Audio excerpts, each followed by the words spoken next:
মুচমুচে খাস্তা স্ন্যাক্স অতিথি আপ্যায়নে হোক অথবা চায়ের আড্ডায় একদম perfect. Evening to all of you friends, আমার আজকের রেসিপি খাস্তা নাস্তা। রেসিপির জন্য মেন ইনগ্রিডিয়েন্টস ময়দা। এখানে 300 গ্রাম ময়দা নিলাম, দিয়ে দিলাম পরিমিত লবণ, ময়ানের জন্য দিয়ে দিলাম সাদা তেল।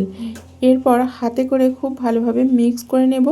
ময়ানটা ঠিকঠাক হয়েছে কি না সেটা দেখার জন্য হাতে করে মুঠো করলে যদি মুঠোর মধ্যে থেকে যায় তাহলেই বুঝতে হবে ময়ান ঠিকঠাক হয়েছে। এরপর অল্প অল্প করে জল অ্যাড করে হাতের প্রেসারে শক্ত করে মেখে নিতে হবে।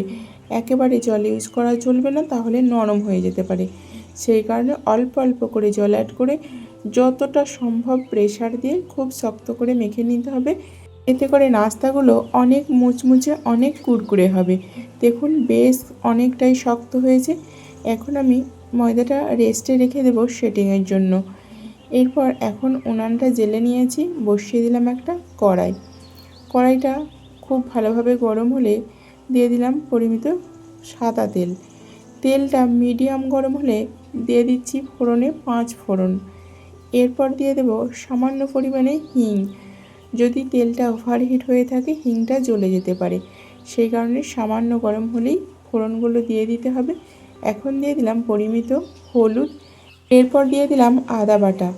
আদা বাটা দেওয়ার আগে তেলের ওপর যেহেতু হলুদ দেওয়া হয়েছে তাই তেল বা জল কিছুই ছিটাচ্ছে না। এরপর খুব ভালোভাবে আদাটা ভাজা হয়ে গেল তেলের উপরে দিয়ে দিলাম পরিমিত জিরা গুঁড়ো। এখন দিচ্ছি লঙ্কার গুঁড়ো। এরপর দিয়ে দিচ্ছি কিছু কসুরি মেথি। কারণ এটা নিরামিষভাবে হচ্ছে সেই কারণে কসুরি মেথি মাস্ট। যদি আমিষভাবে করেন অবশ্যই পেঁয়াজ রসুন ইউজ করবেন। এরপর মশলাটা ফুটে ওঠার জন্য সামান্য একটুখানি জল অ্যাড করে দিলাম। এখন মশলাটা হতে থাক। এখানে কিছু সিদ্ধ আলু নিয়ে নিয়েছি। আলুগুলোকে এখন একটা স্ম্যাশার দিয়ে খুব ভালোভাবে স্ম্যাশ করে নেব। আলুটা স্ম্যাশ করা হয়ে গেছে। এখন চলুন দেখি মশলাটা তেল ছেড়ে দিয়েছে, মানে কষানো কমপ্লিট হয়ে গেছে। এর মধ্যে এখন অ্যাড করে দিচ্ছি চিনি। এরপরে দিয়ে দিচ্ছি সামান্য পরিমাণে গরম মশলা।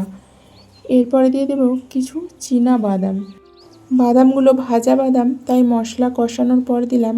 যদি কাঁচা বাদাম হয়ে থাকে তাহলে তেলের উপর দিয়ে দিলেই হয়ে যাবে। বাদামটা দেওয়ার পর কিছুক্ষণ কষিয়ে নিলাম। এরপর দিয়ে দিচ্ছি স্ম্যাশ করা আলুগুলো। এরপর আবারও বেশ কিছুক্ষণ কষাতে থাকবো। অবশ্যই এখানে উনানের আঁচটা সিম করে দিতে হবে অথবা বন্ধই করে দিতে হবে। এখন দিয়ে দিচ্ছি পরিমিত লবণ। লবণটা মশলার সঙ্গে দেওয়া হয়নি, কারণ মশলা পরিমাণে খুবই অল্প ছিল, তাই আলুটা দেওয়ার পর দিচ্ছি যাতে মেজারমেন্টটা ঠিকঠাক হয়।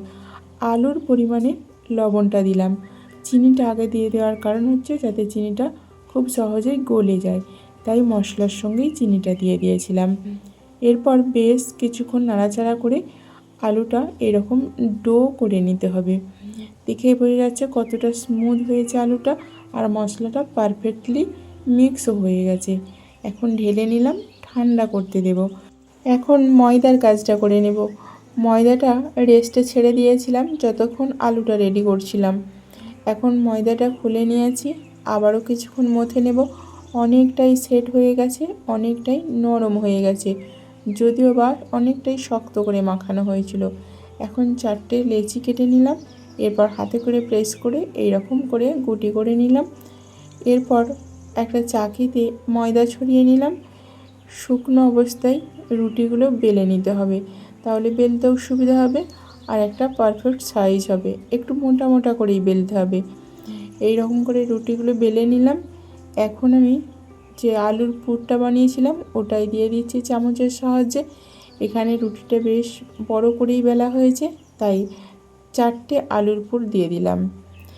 এরপর হাতে সামান্য জল নিতে হবে, এটা ব্রাশের সাহায্যেও করা যেতে পারে। আমি হাত দিয়েই করে নিচ্ছি। যে সমস্ত জায়গাগুলো মোড়ার প্রয়োজন আছে বা জুড়ে দেওয়ার প্রয়োজন আছে সেইগুলোর ওপরেই জল দিয়ে দিলাম যাতে পারফেক্টলি জুড়ে যেতে পারে। এরপর আবারও একটা রুটি তার উপর রেখে দিয়ে এরপর আঙুল দিয়ে প্রেস করে করে জড়িয়ে দিচ্ছি যে সমস্ত জায়গাগুলো কাটিং হবে বা যেই সমস্ত জায়গাগুলোর উপর জল দেওয়া হয়েছে। আঙুলে করে প্রেস করে একটা পারফেক্ট সাইজ দিয়ে দিলাম। এরপর ছুরি দিয়ে কেটে নিচ্ছি। প্রত্যেকটা স্ন্যাক্সের একটা পারফেক্ট সাইজ দেওয়ার জন্য অবশ্যই সাইডগুলোকেও কেটে নেব। সাইডগুলোও কাটিং করা হয়ে গেল। এখন দেখুন 4টে পিস হয়েছে, আর খুলে যাওয়ার কোনো সম্ভাবনা থাকবে না যেহেতু জল দিয়ে জোড়া হয়েছে। তারপরেও যদি ডাউট থেকে থাকে এইভাবে আঙুলে করে প্রেস করে করে মুখগুলো বন্ধ করে দিতে হবে। তো এইভাবে সবগুলোই আমি আঙুলে করে প্রেস করে বন্ধ করে দিয়েছি। এখন উনানে আবারও কড়াইটা বসিয়ে দিলাম। কড়াইটা খুব ভালোভাবে গরম হলে দিয়ে দিলাম পরিমিত সাদা তেল। তেলটা মিডিয়াম গরম হলে এখন আমি স্ন্যাক্সগুলো একটা একটা করে দিয়ে ভাজবো। যেহেতু এখানে খুব বেশি তেল দেওয়া হয়নি আর স্ন্যাক্সগুলো একটু বড় বড়, তাই একটা একটা করে ভাজলেই সুবিধা। যদি অনেক তেলে ভাজা হয় তাহলে একের বেশিও ভাজা যেতে পারে।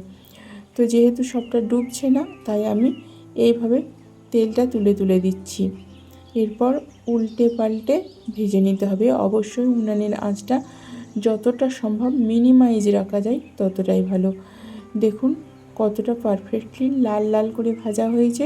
যদি তেলটা ওভারহিট করে দেওয়া হয় তাহলে উপরটা জ্বলে যাওয়ার সম্ভাবনা থাকবে, আর কুড়কুড়ে মুচমুচে ব্যাপারটা হবে না। তো সমস্ত নাস্তাগুলো আমার ভাজা হয়ে গেছে। আপনাদের কেমন লাগলো? খুবই সাধারণ, খুবই ঘরোয়া উপকরণে এই রকম একটা লোভনীয় স্ন্যাক্স অতিথি আপ্যায়নে বা আড্ডার আসরে একদম জমে যাবে। অবশ্যই কমেন্ট করে জানাবেন আপনাদের কেমন লাগলো। যদি ভালো লেগে থাকে তাহলে অবশ্যই একদিন বাড়িতে ট্রাই করবেন। আজ তাহলে আসি বন্ধুরা, আবারও দেখা হচ্ছে পরবর্তী ভিডিওতে নতুন কোনো রেসিপির সঙ্গে। সুস্থ থাকবেন, ভালো থাকবেন।